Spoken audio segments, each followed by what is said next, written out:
Media. He tells Cassian, look, stop saying that. Stop telling me that because my hands, I can't move them anymore. I like they're dead tired. I don't think I'm going to be able to climb up. You're listening to Path of the Jedi with your host, Ronnie Cruz. All right, welcome to Path of the Jedi, the podcast where Star Wars meets personal development. My name is Ronnie Cruz, your host for this crushing adventure. That's right, crushing for, well, okay, so a couple of reasons. Number one, this show, Andor, more than any other show or movie or even like book that we've talked about here at Path of the Jedi, it's been, for me, the hardest to rein in because there's so many different topics, so many different themes that we could potentially cover. There's so many storylines, number one, so many characters, so many different character arcs that like it's been really difficult. It's been a lot of work for me to just hone in on and rein it all in into a digestible episode every week. I think I could literally spend an entire year's worth of episodes discussing just this one show, just this one season. And so, that's why I feel like it's crushing, like the weight and the burden and of the sheer amount of different topics and themes. It feels very daunting and overwhelming, almost crushing. Now, it's also crushing adventure because of everything that Cassian goes through. In this episode, we see that he experiences yet another tragedy in his life, and he's already a very there's so many things that go on and happen to Cassian. Like it seems like he can't catch a break, and he does come across as a very sympathetic character. He seems, at least to me, like he's a good guy. He seems like he has a good heart, but he just gets caught up in these circumstances that are just really crappy for him, right? And we see in this episode, well, actually it happens before the episode even starts, that Marva passes away. So it's just yet one more tragedy in a long line of tragedies that he's had to experience. And of course, knowing that in the context of his whole entire life story and where it ends in Rogue One with him making that ultimate sacrifice. So it's really just kind of, it's gut wrenching. It's soul crushing to see him continually go through, this just tough time after tough time, tragedy after tragedy. And that's why I say crushing. Anyways, we're going to get into all of that today in this episode. Let me take a quick break here to pay the bills, and then we'll dive right in. I was at an event recently and I heard one of the most incredible stories that I'd heard in a very, very long time. A gentleman got up on stage and he shared how from January 2022 to October of 2022, he had lost over 160 pounds, 160, using the Yoli transformation kit. This story was so inspirational. Of course, it's ongoing, right? He's still on a road to better health and he's losing more weight. I wanted to share this story with you because for me, the way I see it, so many things had to line up for this kind of transformation to happen. Number one, somebody had to care enough about him, about his health, about his family, to reach out to him, to offer him this solution. Number two, he had to be ready to hear that message, right? He actually went on in his story to share that it took almost 6 months of that individual reaching out to him for him to finally say yes. So he had to be ready. He had to be a place in his heart and in his mind to accept that message and to accept the solution. And number three, of course, the system has to work, right? The system has to be effective and the products have to be good. So all these things had to align, and this transformation is a result of that, and it's gone on to inspire so many people to take control of their health, whether or not they have weight to lose, whether or not you have weight to lose. I think I find this story incredibly inspirational of what's possible. So I'm reaching out to you. I'm sharing this message because number one, I care about you, and number two, in case you are in a place in your life that you want to make some changes in your health, you don't have to necessarily have to lose 100 pounds. If you got to shed 5 to 10 pounds, or if you're already healthy like me, I've been on the transformation kit actually for 10 years and I've been incredibly healthy. I feel like I'm getting younger and younger with each year.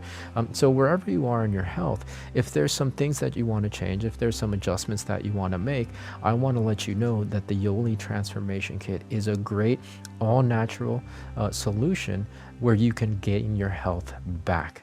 Right? So if you want to know more, I encourage you to go to pathofthejedi.com/resources and click on transformation to learn more about the Yoli Transformation Kit. Like I said, I've been on these products for more than 10 years, and over those 10 years, I've heard countless stories from individuals whose lives have been absolutely transformed by this amazing system, the Yoli Transformation Kit. Again, if you want to learn more, if you're ready to make a change in your health, go to pathofthejedi.com/resources and click on transformation. Okay, Andor episode 11, Daughter of Ferrix. As I mentioned, Marva has passed away. The community is setting up her memorial service, which is, it's a very traditional, very important ceremony for the communities and the people of Ferrix. It's very rich and steeped in tradition. It also means that highly likely that Cassian is gonna come back and pay a visit if and when he finds out. And so what that means for the rest of our characters is, well, this is the episode where they all converge in the one place. Remember, everybody has been looking for Cassian. Luthen, Vel, you have Deidre, of course, Cyril. Bix is actually still there being held captive. So all these parties that have been looking for Cassian finally have an opportunity to track him down and catch him, because he is more than likely going to be at this memorial service. So that's kind of the focal point, the framework for the episode. That's where everything is leading. It starts off, however, with Cassian and one other prison mate hanging off the side of a cliff, right? They're hanging on this cliffside, and who knows how long they've been hanging there. It seems like they've been there for a long time, but they're there because they're hiding from these patrol ships that are flying around looking for, presumably the escaped prisoners. So Cassian is telling his prison mate that, okay, I think they're leaving now. I think the ships are finally leaving. His prison mate, however, is done. Like, he's not having any of it. He tells Cassian, look, stop saying that. Stop telling me that, because my hands, I can't move them anymore. I like they're dead tired. I don't think I'm going to be able to climb up. And Cassian's not hearing that either. He's like, okay, like, I think the ships are leaving, right? And finally, his prison mate realizes that, okay, like, I should probably change my outlook here, because if I don't rally myself, I'm gonna perish. I'm gonna fall and die, right? I'm gonna fall off this cliff to my death. And so he does. He finally has a change of heart. He changes his focus and he tells Cassian, okay, tell me again, are the ships leaving? And Cassian says, yes, I think the ships are finally leaving. So that was enough, right? That was enough to rally his prison mate. Eventually they're able to climb up and climb to safety. I want to highlight this because it's such an important realizing that our focus and our language really determines our outcome. And if we want to change our outcome, we have to change our focus. We have to change our self-talk. His prison mate was focused on his tired hands and not being able to climb up, and finally realized that if he didn't change that, if he didn't change, his focus and his self-talk, the things that he was saying about feeling the way he was feeling, that he was going to die, right? Like, he was going to fall off the cliff and die. And so again, he was able to kind of have a change of heart, and with the help of Cassian, who he's got an amazing survival instinct and ability to just kind of keep himself going. So with Cassian's help, he rallies. He's able to kind of change the focus, change the self-talk, rally himself, and therefore change the outcome and survive. It's a mechanism that we can all do. We can, I think, humans, we all have a tendency to really get bogged down by negative focus and therefore negative talk and language, self-talk especially, and that creates negative outcome, right? And so, being mindful of those states of mind, being mindful of that language really helps us to kind of interrupt those patterns so that we can change our focus, change our self-talk, and then therefore prevent negative outcomes, create better outcomes, right? Great lesson, and is really actually very, very pertinent, I think, to everything that's happening in this episode with everybody. The other thing that really stands out to me in this particular episode is the theme of tradition and ceremony. And we see this in a few instances in the episode, but the main one, the most obvious one, is with Mon Mothma and her daughter Leda.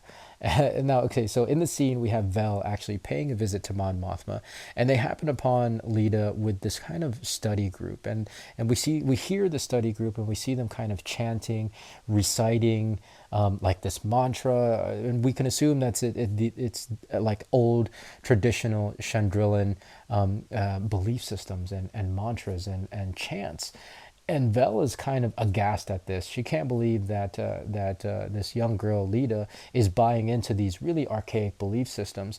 And Mon Mothma is like, yeah, I don't know. Like, she's the one that sought it out. She found it herself. She sought out the elder. She started this little study group. And again, Vel is aghast. Like, she finds this very, very hard to believe because, I mean, they're in the center of the galaxy, right? Coruscant is the center, the capital of the galaxy. So you would think it's she's surrounded by very kind of progressive, ways of thinking, progressive belief systems. But no, she actually sought out more traditional ways. Perhaps, wanting to kind of get closer to her roots as a Chandrilan. But I think more so because Mon Mothma being so busy with everything that she's doing with the Senate, with all things the rebellion, and of course her father, just, like pretty much being absentee. Like, I think he's just like this socialite who gambles a lot. The young girl Leda hasn't really had much of a presence in her life, and therefore no guidance, no perspective, no influence especially in this regard. And so she's had to seek out things to kind of cling on to. The thing that makes perfect sense would be, well, let me go look at my heritage and kind of find myself that way. Unfortunately, again, to Vel's chagrin, these are old, archaic belief systems, and it may not necessarily serve the young girl. I mean, Mon Mothma, at the very least, doesn't like is against the old traditions of betrothal and marriage. For me, I really, really love this illustration because it points out that belief systems aren't fact. Like, they're not hard, concrete things, right? They're very malleable. They can change, and they can very much differ not just from person to person, but within one singular household, generation to generation. Again, in this case, I think it's because of the lack of guidance and perspective. But like, I mean, in the modern day, in our world here, we can see how differing perspectives and belief systems can happen within social units. It's definitely within families. Now, the one thing that I want to point out is that, yes, we actually get to choose. Again, belief systems aren't hardwired, number one. They're not necessarily factual or truth. They're just belief systems. And so we have to really kind of be able to look at those things critically, always kind of be mindful of what our belief systems are, because those belief systems will dictate our focus, our language, and therefore our actions and then outcomes. And so being mindful of these belief systems and being aware of them, and really just being able to kind of look at them critically and not holding on to them just because they're tradition or just because they're ceremony. Again, the risk of that is, well, clinging on to archaic belief systems that are best case scenario not progressive, best case scenario stagnant, or worst case scenario regressive. I mean, we've seen examples of that in modern day. Like to this day, there are some very kind of archaic and actually very destructive belief systems that are rearing their ugly head. So again, it's one of those things that we really got to be mindful of. Belief systems, they're not truth. They're just belief systems, and we can change them. But the only way we can change them is that if we're mindful of them, and that we're critical and honest about whether or not those belief systems are serving us and serving the community and the people around us that we participate in. If not, then we can change them, right? We can change them. The other another place where tradition and ceremony show up, obviously, is with Marva's funeral and memorial service being planned, right? And I think that it's a beautiful kind of tradition on Ferrix. What they do is they cremate their dead, and they mix the ashes into a brick. They fire that brick, and they carve their name and everything, and that brick eventually finds a wall. And so that's how they honor and remember their dead. I think that's kind of a beautiful way to do it. Again, very unique to Ferrix. I don't know if that was if that was inspired by any real life source material here on Earth, but I thought that was a cool idea. And so that particular belief system and tradition and ceremony, albeit old school and perhaps old fashioned, it serves its purpose and doesn't need to kind of be updated, right? Because it's really to honor and remember the passing of loved ones, of people and members of the community. The other place, okay, so another place with tradition and ceremony is within organizational structure. Now, when I'm talking about organizational structure, I'm actually talking both of the rebellion, which is really Luthen's deal, and the empire, right?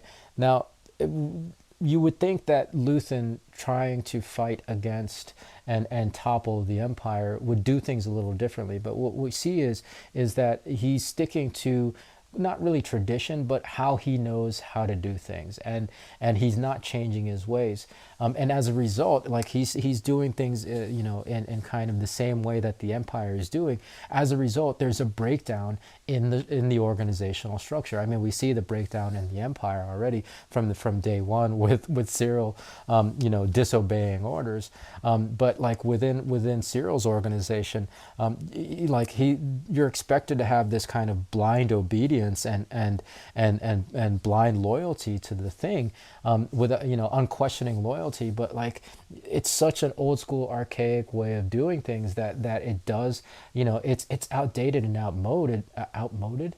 Man, I can't talk today. Like it's an old mode. Wow. Okay. So you guys know what I'm saying. It's an outdated way of doing things, basically, when it comes to organizational structure, right? Like expecting people to just fall in line and do what I say, blindly, and unquestioningly, eventually leads to, that organizational structure falling apart. And we see that with Vel starting to question the methods and things that are happening, because she's left in the dark. I mean, we've seen that with other people in the organization as well. I mean, like Luthen is sacrificing an entire regiment of dudes to keep the other side or another aspect of his operation safe. So it's very compartmentalized, just like the empire, right? Just like the empire. So that's another example of, again, tradition and ceremony needing an update, right? And like needing to let go of these things, or else you risk things falling apart, right? You risk things being regressive and well, at the very best stagnant, and at the very worst regressive. And so I bring this all up because it all ties back to Cassian and his prison mate clinging to the side of the cliff, holding on for dear life. Sometimes that's how we can be about our belief system. Sometimes we hold on to our belief system so hard, it's like we're holding on for dear life, and it's these traditions, these old ceremonies that kind of tie us to these things. However, we can be blind to the fact that we might just be holding on to the side of a cliff, and that if we don't change these belief systems, we risk falling to our deaths. The cool thing is, in this example, is that we can change our belief systems. Just like Cassian's prison mate, he changed what he was focused on. He changed what he was saying to himself. He allowed Cassian to influence him so that he could change these beliefs, that whether or not that he was, going to live or die. And he ended up living. We can do that with our belief systems. What we have to do is really just, number one, be aware of our belief systems, and we look at our belief systems by examining actually the results that we have in our lives. Are the results we have in our lives, are they productive? Are they creating a happy existence for us, for our families, the people that we care about, for our communities? Are we participating in the world in a way that isn't harming anybody, that is, again, productive and helping contribute and create a better experience for everybody in that community? These are the things that we really have to consider when it comes to our belief systems. And if they're not, if these outcomes aren't the most ideal, then that's when we start really having to challenge our own belief systems. And nobody can do that better than yourself. Again, it's creating that awareness, and then we can start, exposing yourself to other ideas, like the prison mate allowed Cassian to influence him and influence his belief systems. We can do that as well. We can allow other belief systems and be open to hearing other people's perspectives, because then that'll give us a more complete picture as to whether or not the traditions and ceremonies that we're clinging on to are whether or not those things are archaic, or whether or not those things can actually continue to serve us moving forward. And if we do this together, we can actually build and create new belief systems and new traditions and ceremonies that we can move forward to together productively and in a beautiful manner that creates, again, a beautiful existence and experience for all of us. We gotta challenge our belief systems. We gotta challenge these traditions and ceremonies, because if we don't, we risk falling off the side of the cliff. Okay, so that's going to do it for today's episode. A little bit of a somber note there. I didn't mean for that to happen, but that's the message that I wanted to share, right? Like the willingness to challenge our own belief systems. It's not an easy thing to do, but we gotta practice it, right? We gotta practice it. And I'm not saying, I'm not speaking to any specific belief systems, right? I'm not talking about religion or politics or anything like that, but like really questioning our belief systems on the regular, so that we can update them, and that we don't get bogged down and mired down by old archaic ways of thinking just for the sake of tradition and ceremony, right? Really, really important stuff. So what do you guys think? Let me know. Hit me in the socials. Let me know what you think. Let's have a discussion. Of course, it's POTJ Podcast on Twitter and Facebook, and you can send an email to info@pathofthejedi.com. There's so many other things to talk about on this episode that there's no way I was going to be able to fit it all in. I mean, there's B2 emo. I call him B2 emo. B, the android, Marva's old android, and the things that he's going through. Like I could do a whole episode just on that, and then the amazing characters that we were introduced to during Cassian's escape, the guys on Narkina. Freedy was one of the aliens' name, and I think the other alien wasn't actually named, but those are amazing characters. Very Jim Henson-esque, a la what's that movie? Labyrinth, almost, or like Guillermo del Toro movie Hellboy. Like they were very kind of evocative of those kinds of aliens or monsters. So yeah, lots of stuff to talk about. We're gonna have to revisit. This particular episode. I mean, there's also Cassian and sneaking back into his old apartment in that beach community, and how like shockingly heavy sleepers those aliens were that were now living in that apartment. Like Cassian was able to sneak in, get into the shower, steal, get his stash and the case that he was hiding there, without the aliens even waking up, without the new inhabitants even waking up, and he was making a ton of noise too. Anyways, that was something that really cracked me up in this episode. All right, so that's gonna do it for this episode. Like I said, if there's anything that you'd like to talk about, or if you feel like I missed the mark on anything that I brought up, let me know. You know how to hit me up on those socials. Okay, now it's time for the shout out.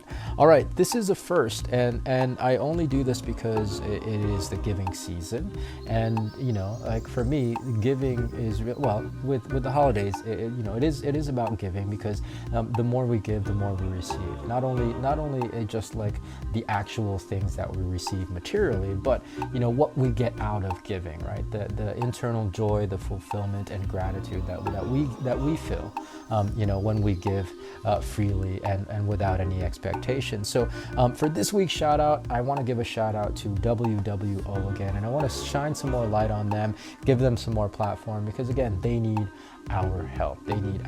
They're doing such great work around the world, and I want to read to you their description on, I believe this is from their Instagram, but it says, WWO or formerly known as Worldwide Orphans, actually. But WWO helps transform the lives of vulnerable children, families, and communities through trauma-informed, evidence-based programming. And so, like, I wanted to bring that up because there are so many different conflicts and things going on around the world, natural disasters, war, things like that, and the work that WWO does just to help kind of support these communities, support these children and their families in these difficult, very, very kind of traumatic circumstances is so important, y'all. It is so very important. So I encourage you to just learn more about WWO. You can go to pathofthejedi.com/resources, and the button there is help the children, and just learn more about them and see if that's something that aligns with what you're looking for. I mean, one of the things that's really pertinent to kind of current events is that we have a presence. WWO has a presence in Ukraine, and they're helping the communities, again, the children and the families that are really hit and affected by these traumatic events and these conflicts. So yeah, really very important work. Check them out. Again, you can go to pathofthejedi.com/resources and click on help the children, or you can go directly to WWO. What I would encourage you to do is make a contribution if you can, right? And every little bit helps. And if you can, become a regular contributor. I've been contributing to WWO since I think it was 2013 or 2014. And we've been regular contributors ever since. And what this does is becoming a regular contributor allows the organization to plan out their budget better, right? So that they can allocate these funds in a more organized way. If they know what's coming in, they know how to allocate these funds to the different programs and different centers around the world. And so if you can, become a regular contributor. And what I've asked people to do in the past is donate just $1 a week, right? If you donate $1 a week, that's $52 a year. It's not that much. And again, every little bit helps. And imagine if we had like 100 people all donating $1 every week, or 1,000 even, and beyond that, right? Like if we pitch in just a little bit each on the regular, being a regular contributor, we can make a huge dent in this universe. And I know there are many other amazing organizations out there and many amazing charitable foundations. This is just one of those things, and it happens to be one of my favorites. I'm kind of a unofficial spokesperson. I love this organization. I've actually been an honoree at one of their galas in the past, and it's just, they do amazing work, and I find incredible value in what they're doing and the impact that they're making in children's lives and families and communities' lives. So again, go check them out. It is pathofthejedi.com/resources. Click on Help the Children, or you can go to directly to wwo.org. Tell them that Ronnie Cruz sent you, and they'll really appreciate any contribution that you're able to make. And if you're not, that's okay too. Still go check them out. There are many ways that you can support the organization, even if it's just getting the word out, posting and sharing them on your socials and the different feeds that you have access to. But whatever you can do, I think it's important to get the word out for them, because they are, again, helping children and families and communities around the world in some of these really difficult situations. Again, the shout out this week goes to WWO, Worldwide Orphans, and the amazing work that they do for the amazing work they do for children, families, and communities around the world. All right, well, that's going to do it for today's episode. We got one more episode of Andor next week, the finale, the season finale. It's a heck of an episode, and this has been a heck of a show. I can't believe like we're already at the end. It's been a long ride, and a lot definitely has happened. And I can't believe we're going to be into mid-December by the time we finish Andor. But it's going to be a fun one. It's going to be a fun episode to close out Andor on, and to see where everything goes in the future. So stay tuned for that fresh new episode next week. So until then, please be well, be safe, and may the Force be with you. This podcast is not endorsed by the Walt Disney Company nor Lucasfilm Limited, and is intended for entertainment, educational, and informational purposes only. The official Star Wars website can be found at www.starwars.com. Star Wars, all names and sounds and any other Star Wars related items are registered trademarks and or copyrights of Disney and their respective trademark and copyright holders. All original content of this podcast is intellectual property of Path of the Jedi unless otherwise indicated.